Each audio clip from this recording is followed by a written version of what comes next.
ẹ jẹ́ bá parí òwe yìí. Inú burúkú làgbà ní.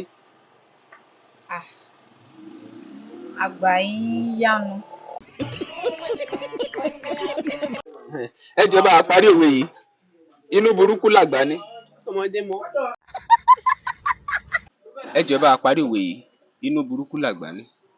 Inú rẹ̀ ni kókó. Ẹ bá parí òwe yìí. Inú burúkú làgbà ní. Inú fùfù nìyẹn.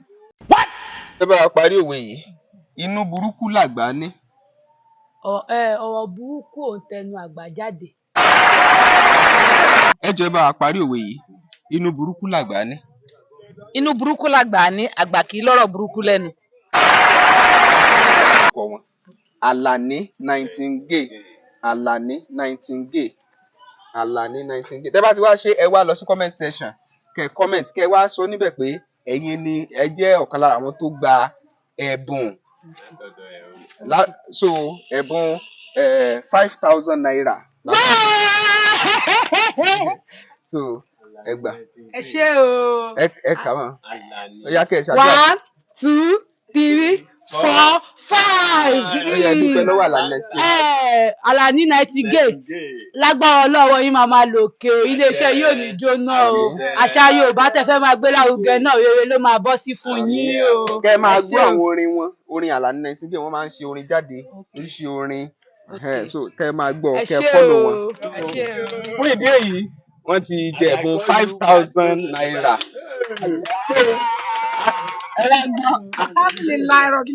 Àlàní Nightingale. Àlàní Nightingale tó ń kọrin. Ó wà ní YouTube, ó wà ní Instagram, ó wà ní social media handle. So òun ló ń fún yín ní ẹ̀bùn yìí. Ó ní ká fi fún àwọn èèyàn tó bá gba òwe wa bá bá ṣe ń jáde káàkiri. So nítorí ìdí èyí ẹ lẹ́ àǹfààní sí 5,000 naira. So Àlàní Nightingale yẹn ẹ wá lọ follow ẹ kẹ́ ẹ subscribe fún ní Instagram, ní YouTube, so láwọn social media handle.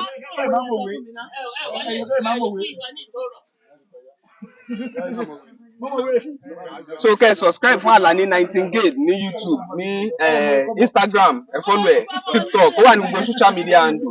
Ọlọ́ni ká kú fún yín. Ẹ kà á sópé. Oya, ẹ wá dúpẹ́ lọ́wọ́ Àlàní Nightingale. Alhamdulilayi Rabbil Alamin. Orúkọ mi ni Kẹ́hìndé ọmọ Adẹ́nẹ́kan, gbogbo èèyàn mọ̀ mí sí Márìndọ̀tí. Mo dúpẹ́ púpọ̀ lọ́wọ́ Àlàní Nightingale pé wọ́n ṣe adúpẹ́ ọwọ́ wọn á máa ròkè. Wọ́n bèrè òwe lọ́wọ́ mi ni, orí ìrìn gan-an lórí ti pàdé mi o.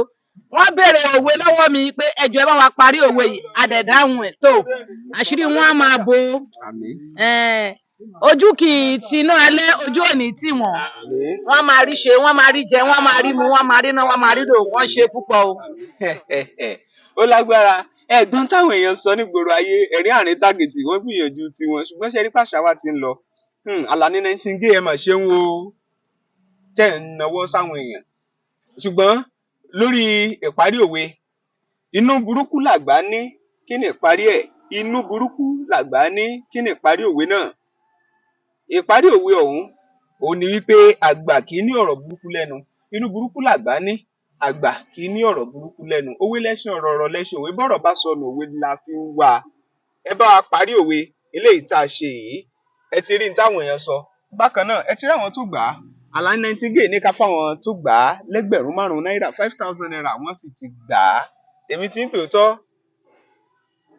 ẹ máa share ẹ̀ fáwọn ẹlòmíì. Ẹ sì máa lọ sí YouTube, ẹ lọ sí Instagram, ẹ lọ subscribe kẹ́ ẹ dẹ̀ follow Àlàní Nightingale ní Instagram àtàwọn social media handle yòókù. Àlàní Nightingale òun lẹ máa tẹ̀. Ẹ share fáwọn ẹlòmíì lóní bẹ̀m̀bẹ̀yẹ́kẹ́.